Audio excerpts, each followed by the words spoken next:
1. Iwas mga bad boys. A few moments later. Pinili titigil more than this video. So, subscribe, like, share, subscribe. Like description of Kawasaki KLX 560 model 2026 model.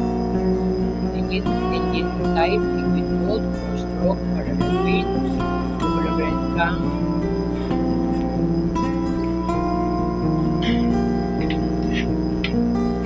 Engine displacement 451 cubic millimeter. Maximum of power 51 PS at 10,000 RPM. Maximum of torque 42.6 Nm, torque at 7,500 RPM.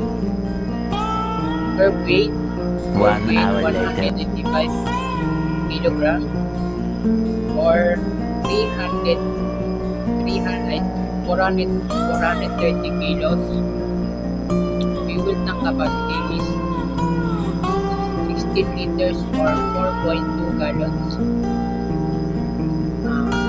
Front suspension, high tensile stainless steel.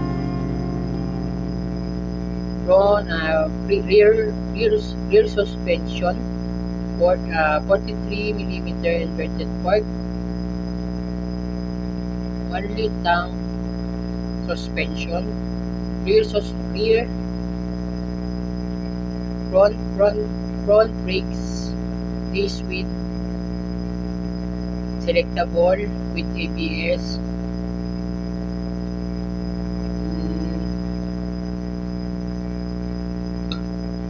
SE specifications extras of tall adjustable windshield, larger aluminum skid plate, hard handguards, and specialized paint scheme. Technology LED lighting, 4.3-inch LED display, instrumentation, smart connectivity, radiology app. Itong bike na to may pagkahawig sa CF Moto 450 NT na adventure bike. Para sila ng headlight at yung kahay pati flarings at may riding aids at 2 riding aids, rain and road. Tapos may ang brake naman niya Nissin caliper. Tapos yung disc niya ay double disc brake. Front and rear. And suspension niya naman niya, adjustable yung preload niya sa harap at likod. Yung likod na depende sa preference nyo na sa height nyo, pwede nyo naman. At ang kulay na nilabas niya ay metallic gray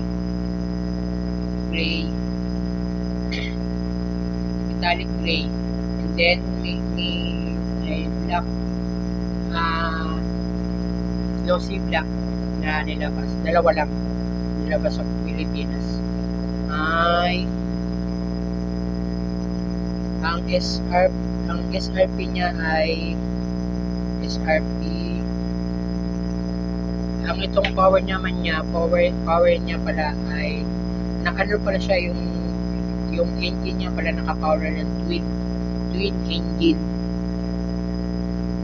engine, naka 4-stroke na din.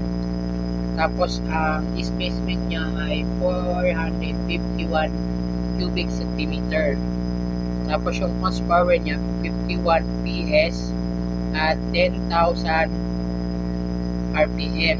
Yung torque naman niya ay may lakas na 42.6 Newton meter torque at 7,500 RPM.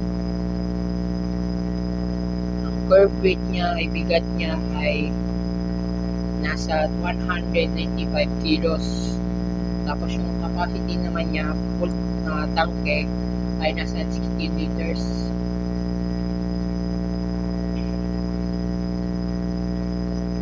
Yung CF Moto 450 MT ay nasa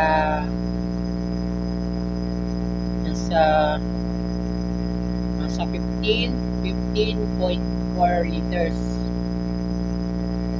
yung tangke. Tapos may riding modes, road tsaka range.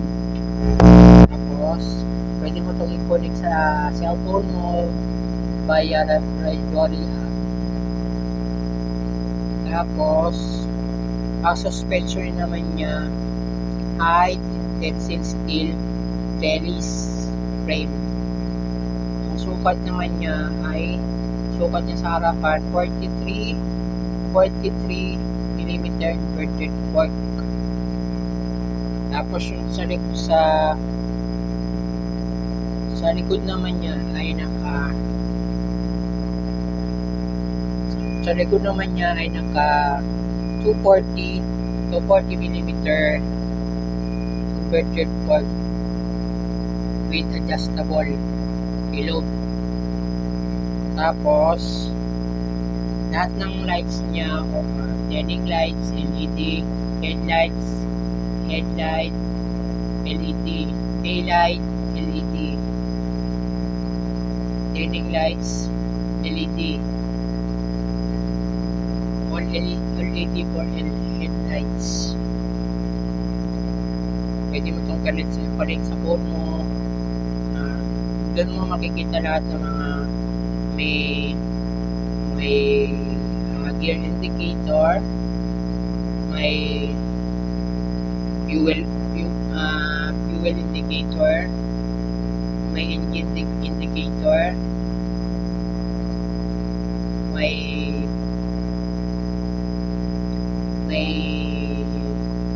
engine temperature. Yun lang. Kung lagi ka nang gagawin sa akin channel, don't forget to like and subscribe. Hit the notification bell for more updates and for more upload these videos. Sana may natutunan ka sa aking mga video at dadamihan ko pa at mag-request kayo, mag-comment kayo sa baba nitong video nito. Tapusin nyo hanggang dulo. At nalagay ko sa description box ang mga detalye. Pati yung SRP niya, cash or financing. Ko lalagay lahat.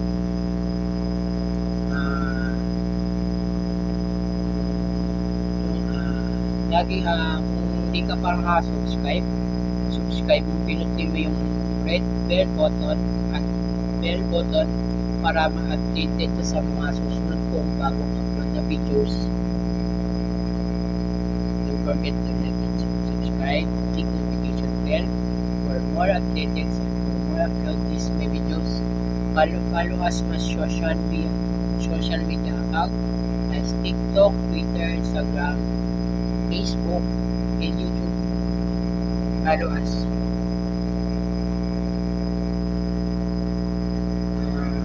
Ngayon, lumabas na ito ngayon sa Pilipinas. Ngayon as March 3rd of March, lumabas na ito sa Pilipinas.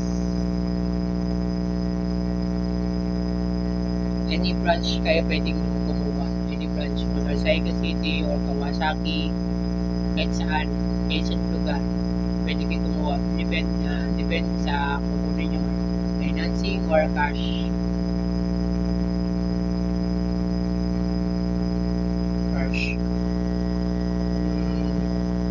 Siya yung medyo adventure siya, adventure touring ang tawag sa kanya.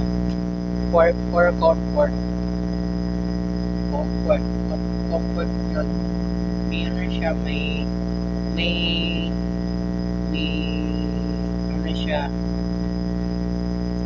May ah, may abang na siya na top box at side pannier. Meron na rin. Nakabang na. Ilalagyan nyo na lang. Yung windshield niya pala ay windshield na adjustable 3 levels. 3 levels ang i-adjust nyo. 3 levels. At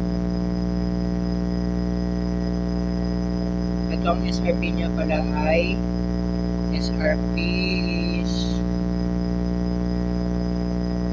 341,000 pesos is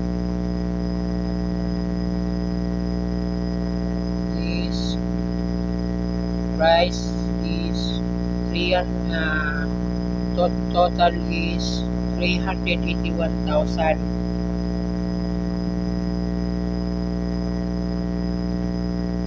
Ang standard niya pala ay 341,000. Ang SE naman niya, specialty edition, is 381,000 pesos.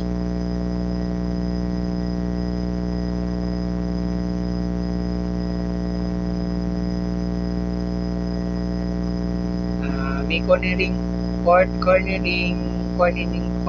lights siya. Pag medyong babaking kayo pa kanan, iilaw yung kanan na ilaw niya. Tapos pag kakanan na may kakaliwa naman kayo, iilaw mo sa pakanan. Tapos meron siya may signal indicator. Pag nag-signal kayo pa kanan, automatic siyang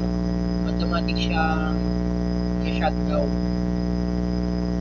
Tapos ano naman niya, may handguards, may hyper windshield, tapos engine guard, meron na rin. Dito po nagtapusin ang ating vlog. Don't forget to like and share and subscribe. Click the notification bell for more updates and for more of these videos. Thank you for watching. And 5, 4, 3, 2, 1. See you on the next vlog, guys. Thank you for watching. Whoosh.